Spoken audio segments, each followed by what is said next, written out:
get through the day.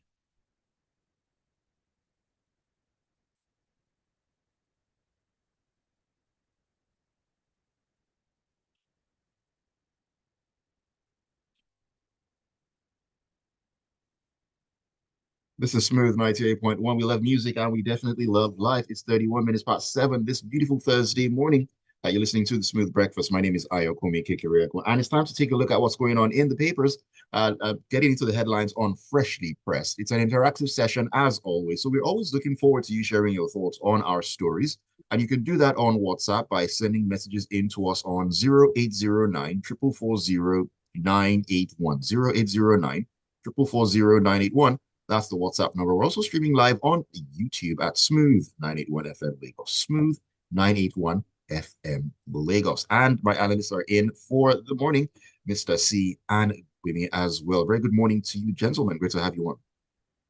Good morning, Ayo. Good morning, Mr. C. Good morning, Lagos. Good morning, Ayo. Good morning, Gbubemi. It is time for the weekend, but before we get fully into the weekend, let's take a look at the stories that have been making the rounds.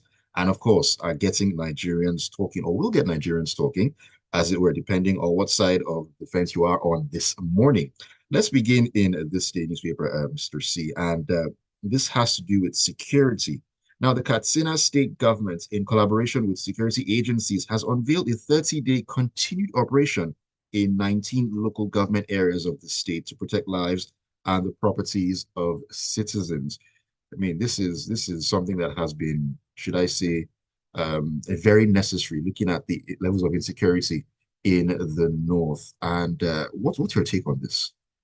Okay, thank you, Robert. So this is a very good step from the Katsina state government, and it's about time that the state in Nigeria takes up such an attempt or such a plan. Now, what is the plan here? The Katsina state government has interacted and reached an agreement with the various state security agencies, and they've come up with a plan to conduct simultaneous security operations in all 19 local governments of Katsina state for a sustained period of 30 days. Now, what is the implication of this for the average or for the people of Katsina state? What it means is that if they start operations in local governments, A, the bandits or not the bandits, the terrorists cannot run into an adjoining local government because it's being done simultaneously.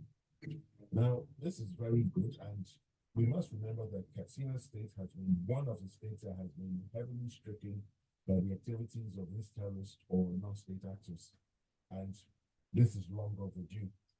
Now, there are a number of things that need to be sorted out, and at the Sept meeting, they did agree that they will liaise with the local government councils because they realize that if they're going to win this war against terrorists and non-state actors, a community-based security approach will be required. So they want to strengthen local community intelligence gathering and local community security so that they're like the first line of defense. And then hopefully, with the aid of the armed state security agencies, they can reduce to the barest minimum the activities of these criminals and terrorists in Katsina state. However, a number of things to take away. One, there was no commencement date for the start of this operation. And this is very good because it puts the non-state actors on their toes. They don't know when it's going to start.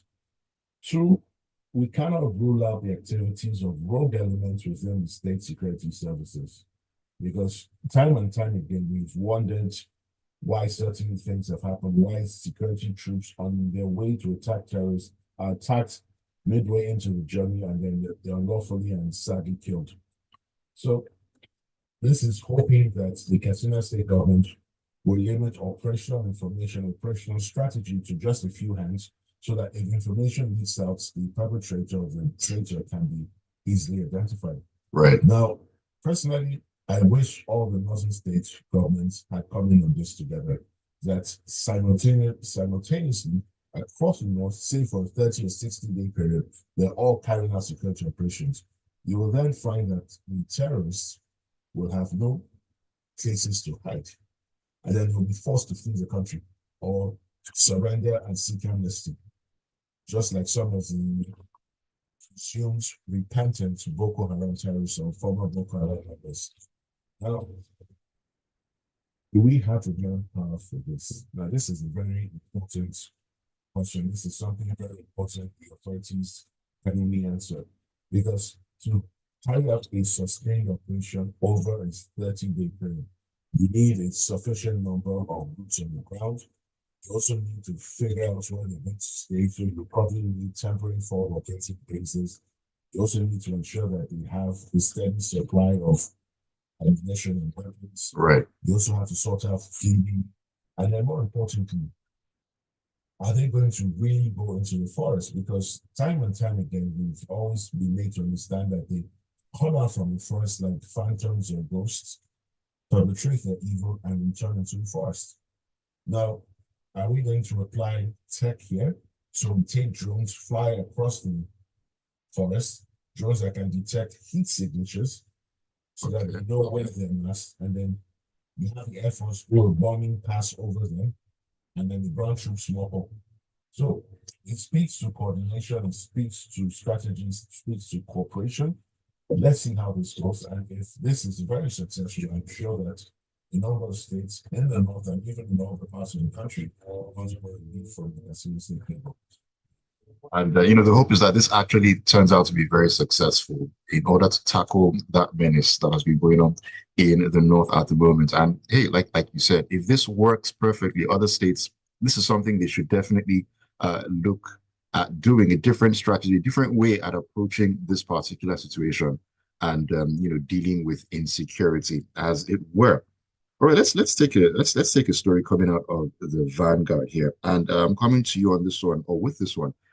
This has to do with ASU and education and all that. Now, the meeting between the federal government and the Academic Staff Union of Universities, ASU, ended yesterday with both parties declaring it as fruitful, is what they said. Now, however, the parties told newsmen after the meeting that they would reconvene on September 6th to review progress made so far in the decisions reached. Now, this feels like a meeting between ASU and the federal government on the same issues for the millionth and 10th time over agreements and promises made years and years and years ago.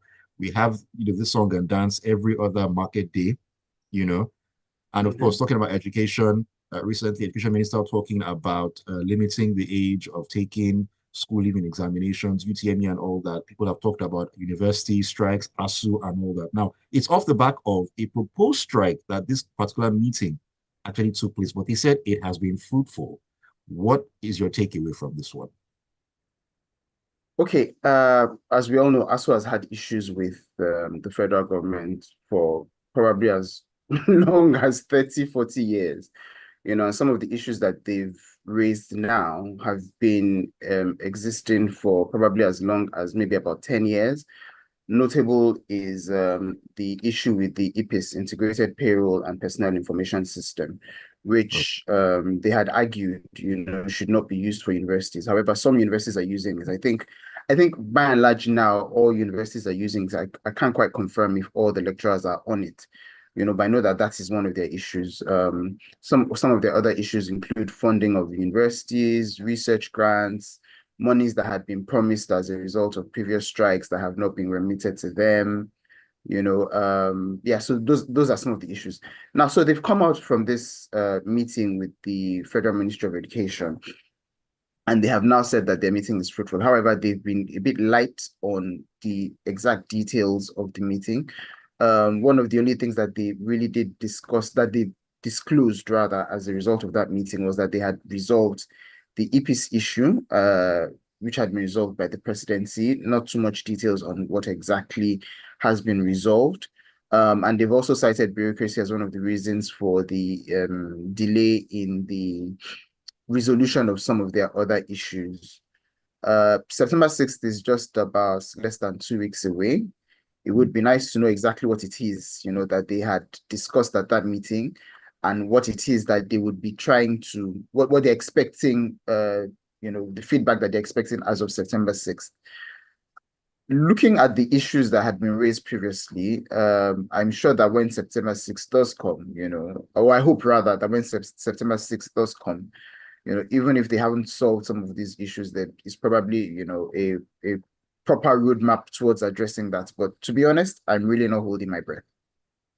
Well, I mean, September 6th is when they're going to reconvene. And, they've said that they are looking to the government to actually resolve some of the issues within that 2-week period before they actually reconvene. But I mean, they've had these agreements for a number of years. What exactly can they get done in 2 weeks, at least to a degree, before they come back to the table on September the 6th? Exactly my point. I'm not quite sure what it is. That's what I was saying. We don't know the terms of this fruitfulness in detail. So it would be nice to know exactly what it is that they're expecting to have been achieved by September 6th, so that we know that if that hasn't been achieved, we can, will they be commencing on another strike? Will they be extending, the timeline for the possible resolution of whatever it was that was discussed? Those are some of the things I would need to know. Okay, so let me quickly jump in on this, right? September 6th is not as far away as we think it is. It's next week, Saturday. This is Thursday. Now, really, when you look at the ASU demands, and you want to be truthful to yourself, it boils down to money. At the end of the day, we don't have money. I've been saying this for the past 2 or 3 years. The country is broke. Look at the fuel queues that have been here for the past 6 or 8 weeks. And all the relevant officials are pretending as if it's business as usual. We've heard all the ridiculous explanations for the lack of, and the truth is, there simply is no money to get things done. So yes, they're going to reconvene on the 6th, which incidentally is a Saturday. What are they coming to discuss? And you would think that ASU would keep the public informed. If the government decides to keep things to its chest, why would ASU do the same thing? So if nothing happens on Saturday next week, what happens? They then go on the strike? Probably what's going to happen. So who does that benefit? Because most times when they go on strikes, you rarely ever get half of what they want. Innocent students continue to have their lives put on hold because they can't finish, especially the ones in final year. And then it affects them when they get into the job market, because then they're looking for very young people in their early 20s who, interestingly enough, have supposedly or presumably finished the national service year. But these chaps will probably finish mid-20s, late 20s through no fault of theirs. So where is the money they're going to give us? That is the very big question. Forget all the meeting dates. Where is that money coming from? That is a very good question. Because if I would leave the ASU delegation, I'll be like, can you show me an account where this money is? Put it in an escrow. You can't touch it until we finish our negotiation, or you can put half of it. But next week's actually it's close enough. We'll get the updates. No, it's a Friday, apparently. It's a Friday. September 6th is a Friday. So it's a Friday. Apparently. Okay, let's see what happens. It's not too far away. So we have 7 Just about days. a week. Yeah. 7 working days. Between now and then. Yes. Interesting times are definitely ahead. Barrister Danokuda on WhatsApp says, the Katsina security approach is very novel. It is thinking out of the box to surmount challenges. All hands must be on deck to ensure that it succeeds. Tusca Delgado says, ASU is an omen to every student in Nigeria. They are gradually destroying our educational system, and gradually. That's putting it very mildly, Tusca Delgado. Well, thanks for your message. Keep them coming on WhatsApp on 0809 440 981.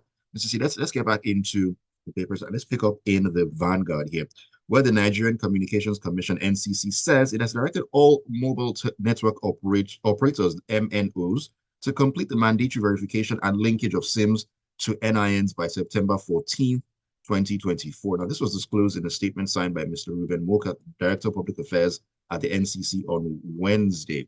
I mean, this is another final deadline that they've put forth. I mean, this year alone, I think I've counted 2 or 3 different postponements of the final deadline. So another final deadline has been put forward here. So where are we going right now? That's a very good question. I'm not even sure where we're going. yes, you're correct, there have been multiple postponements of the implementation of the final deadline, and yet we have another postponement. Now, just like some Nigerians out there, I'm extremely confused and shocked that we have telephone lines or SIM cards that are allowed to operate and function properly and completely without a NIN attached to them. I find it extremely shocking because from what we were told both by the NCC and the various network operators, if you don't have a NIN attached to your SIM, your line will be barred. You will not be able to make calls. You might be able to receive calls, and you have to go and sort it out. A few weekends ago, some subscribers of one of the big networks woke up and discovered that the police reviewed their services. Now, this is very interesting. Why are we waiting to September 14th? Why is that done? Because in the interim, there have been several security incidents that have happened. The late monarch that was killed in Sokoto, that was abducted and eventually killed, our thoughts still go out to his family. The kidnappers were communicating with his family in the phone calls. And that's the question. How are they able to do that? Are they using foreign lines? If they're using foreign lines, on which network does it terminate? How are they growing those lines? You then have terrorists or non-state actors doing giveaways on one of the social media platforms, live cash giveaways. Again, it begs the question, how does that even happen? Because you need access to the internet, right? So you're either getting it from the network operators or you're getting it from a third party, a foreign third party. Even with a foreign third party, you need to charge it. So again, it makes no sense. How do they explain this? So why would they punish innocent Nigerians by blocking access to telecom services and then they continue to shift it? How many people are yet to register? We weren't given the figures.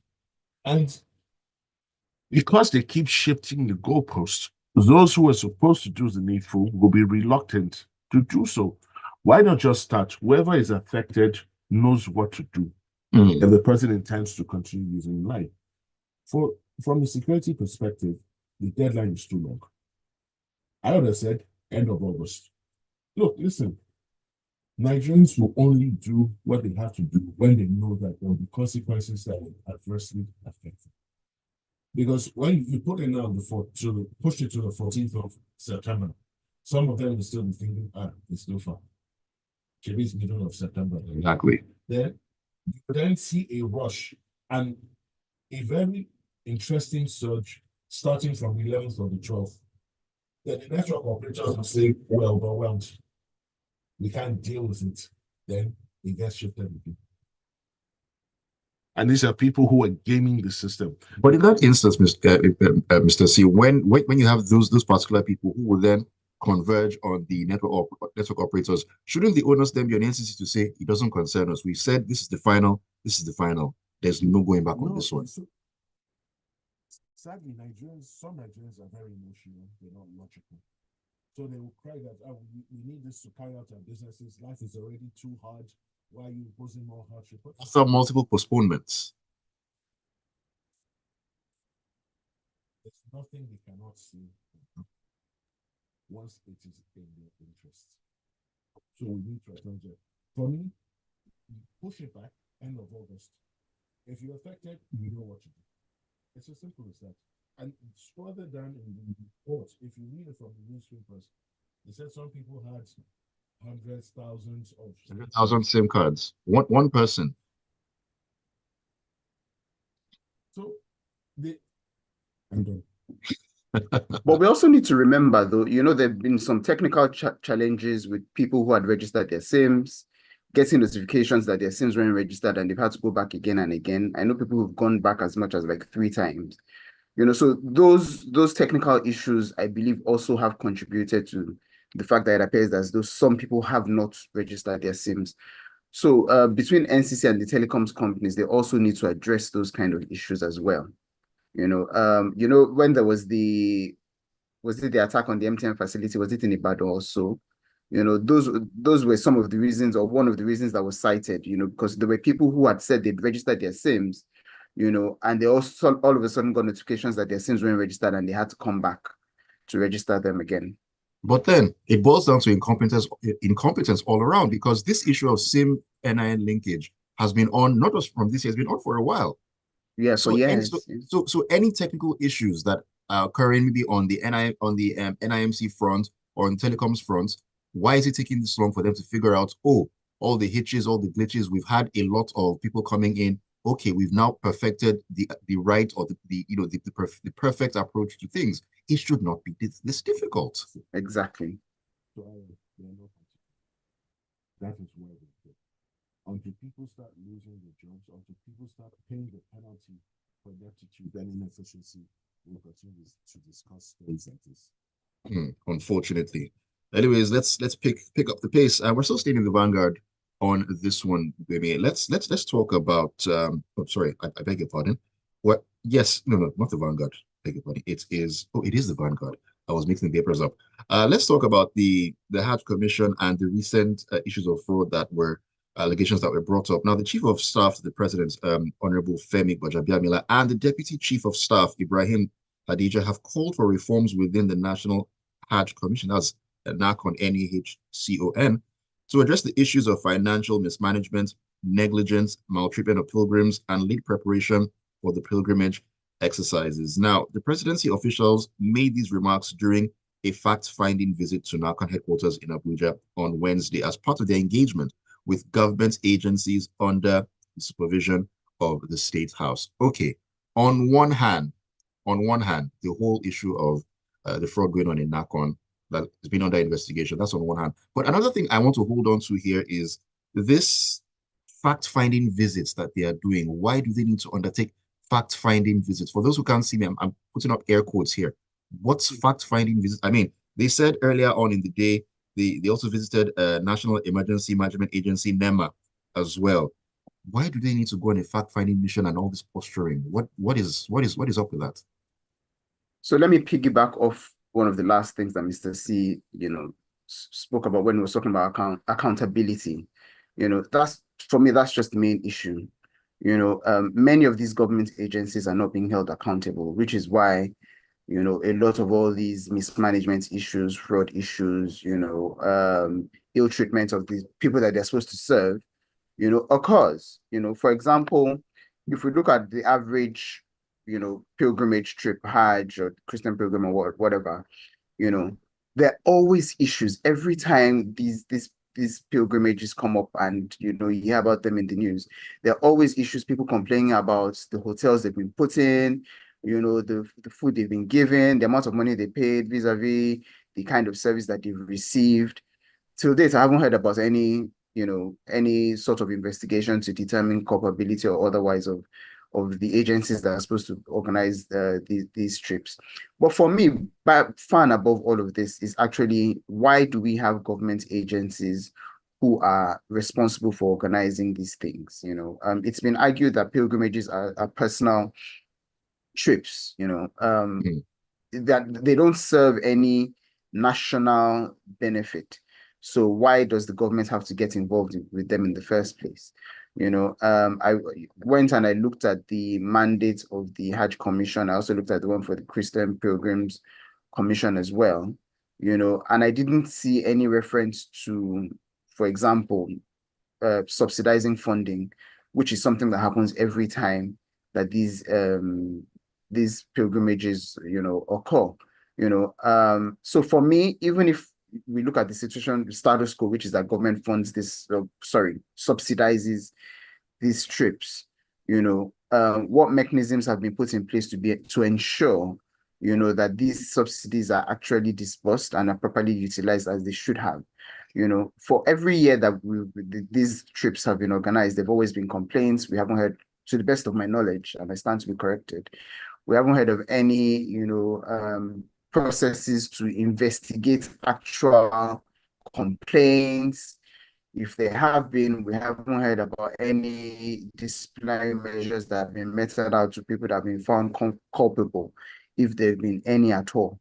You know, so for me, it's all about setting in place accountability standards, not just even for the Hajj Commission or the Pilgrimage Commission, but for all MDAs, you know, across the country. What are the standards that have been set to hold people accountable? Because we can't keep hearing, oh, money is mismanaged, money is stolen, snakes swallowed this, monkey took that. You know, all of these things are just unnecessary.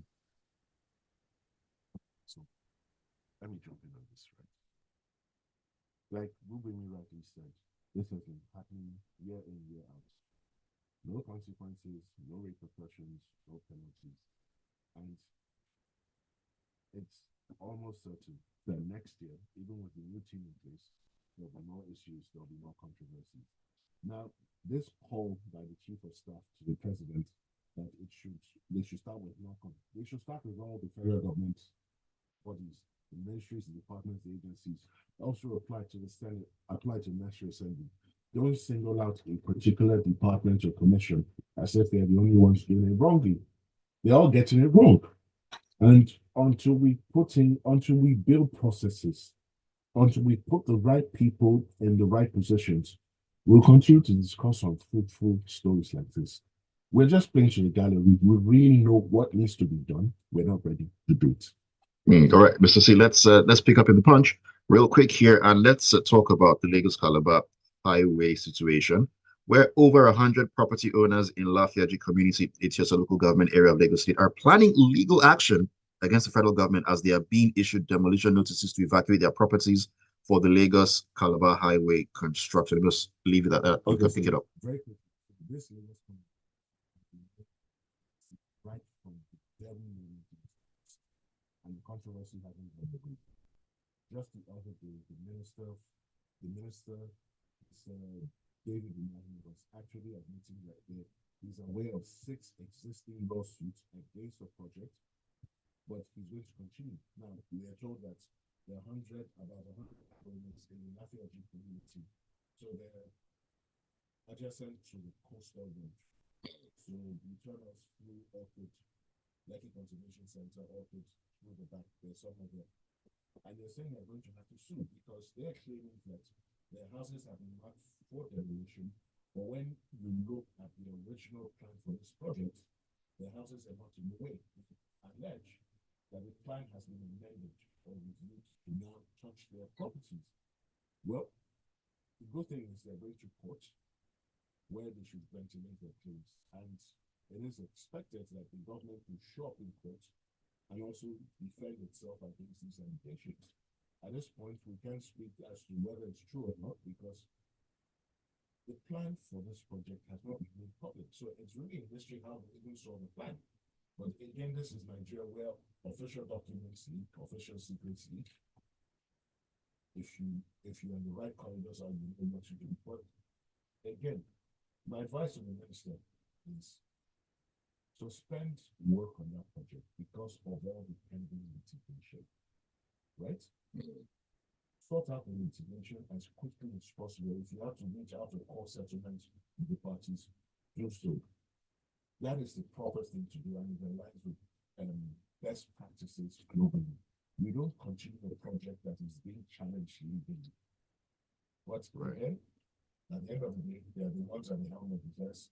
You do what you want to do. All right, let's take some messages as we round up the discussions this morning on Freshly Pressed. AB says, since the government and ASU meeting was fruitful, we can expect a fruity word salad at their next meeting. He further says, this deadlining is pointless. Simply puts a limit of 5K beyond which you cannot recharge a line. By themselves, people will enroll. So he said Nigerians are very, very special people. Let's see. Okay, I guess this is not for this morning. Ajayi Olonilua says, apart from the running battle between ASU and the federal government, the decision to set the age limit for students right there, the school leaving exams, and gain admission into tertiary institutions is another evil policy like the federal character and quota systems that has been used to frustrate the ambition of our children.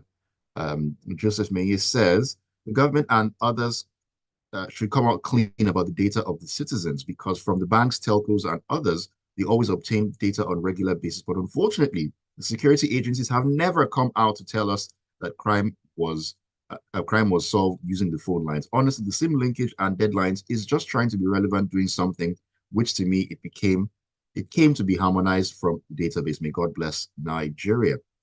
Let me see. This is from what's the name here? This is Oluwole, I believe. And he says, must government pay for the actualization of the spiritual goals of its citizens? If I'm a Buddhist, am I not being marginalized? Let us prioritize important issues for government to invest in. I tire. Oluwashe says, people don't get sanctioned or punished for incompetence and corruption in Nigeria. The failure to get SIM cards registered is just one. The failure to get refineries to work, the failure to register one of our athletes for the 100 meters at the Olympics is another example. Better educate is another, and so on and so forth. Everywhere and every sector you look, Nigeria is the same. Cisco Delgado says, why the pilgrimage? We can all pray in Nigeria and God will hear us because God is omnipotent and omniscient. Well, I mean, it's everybody's personal belief to go and do whatever it is wants to do. The question is should the government be involved? That's the question that actually is being asked. Let me take one more if I can. Wally from Surrey says, on the Coastal Road project, public interest overrides all things. And on that note, we need to call it a morning on Freshly Pressed. Thank you so much for your messages. And of course, Mr. C and Gbubemi for chiming in as well. Always a pleasure listening to you in the mornings. Thank you for having me. Thank you for having me. And you have a fruitful and rewarding day. Fruitful being the key word there. I see what you did, Mr. C. Thank you so much. Keep it tuned to the Smooth Breakfast on Smooth 98.1. We'll take a walk into the grapevine at 8:15. It's all about entertainment at that time.